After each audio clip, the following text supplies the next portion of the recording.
Actor, उद्यमी और अब नेता पेमासनी चंद्रशेखर मेडिकल छात्रों के साथ चर्चा करते हुए। ये गुंटूर लोकसभा सीट से तेलुगु देशम के उम्मीदवार हैं और इनके पास 5,785 करोड़ रुपए की संपत्ति है, यानी इस लोकसभा चुनाव में ये सबसे अमीर उम्मीदवार है। मुझे राजनीति में आने की जरूरत नहीं है। मेरे पास वो सब है जो किसी को चाहिए। मैं यहाँ इसीलिए आया हूँ क्योंकि मैं यहाँ के लिए कुछ करना चाहता हूँ। उद्यमी के हिसाब से किस चीज को प्राथमिकता देनी चाहिए, समस्याएं कैसे हल करनी चाहिए, ये सब आपको आता है। मुझे लगता है कि मैं कई मामले में सुलझा सकता हूँ।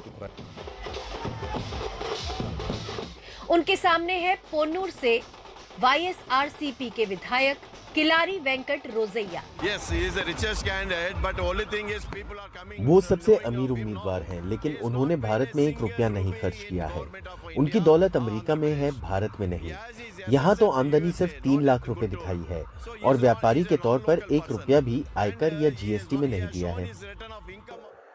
गुंटूर अमरावती राजधानी क्षेत्र में आता है, जहाँ चंद्रबाबू नायडू ने एक ग्रीनफील्ड राजधानी बनाने का वादा किया था।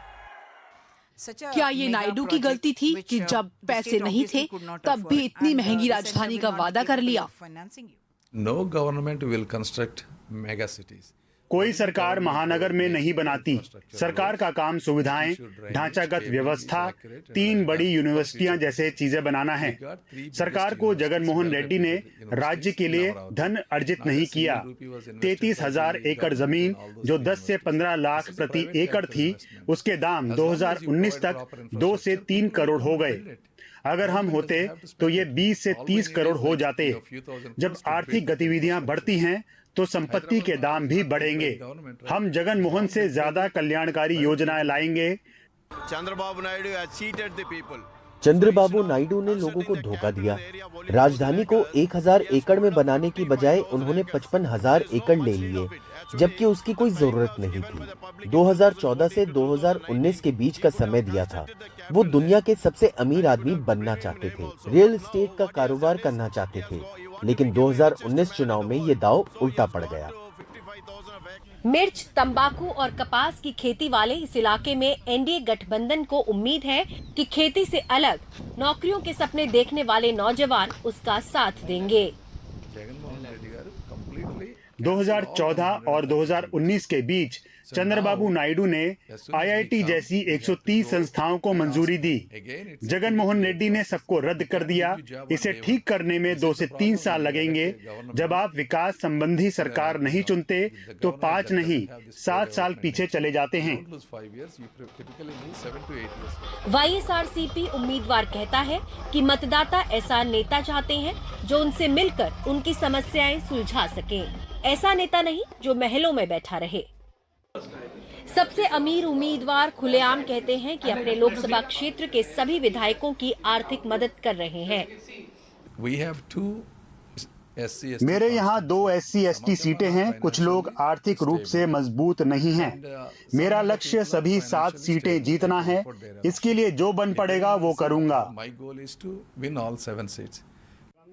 गुंटूर आंध्र प्रदेश की उन सीटों में है जहां पर अच्छे खासे अल्पसंख्यक वोटर हैं और टीडीपी उन्हें समझा रही है कि वो एनडीए गठबंधन का हिस्सा क्यों है। मैं अल्पसंख्यक मुसलमानों और ईसाइयों को भरोसा देना चाहता हूं कि टीडीपी आरक्षण वापस नहीं लेगी। 2014 से 2019 के बीच कोई घटना नहीं हुई। पिछले 5 साल से जगन मोहन रेड्डी बीजेपी का साथ देते रहे।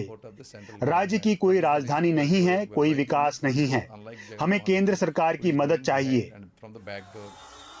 एनडीए भी कम्मा कापू जातीय समीकरण के सहारे जीत पर दांव लगा रहा है, लेकिन वाईएसआरसीपी इसे नकार रही है।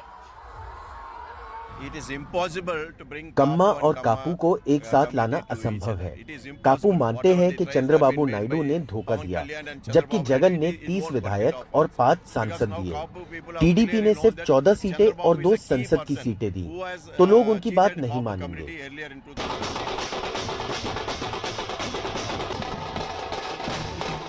गुंटूर से उमा सुधीर की रिपोर्ट, एनडीटीवी इंडिया के लिए।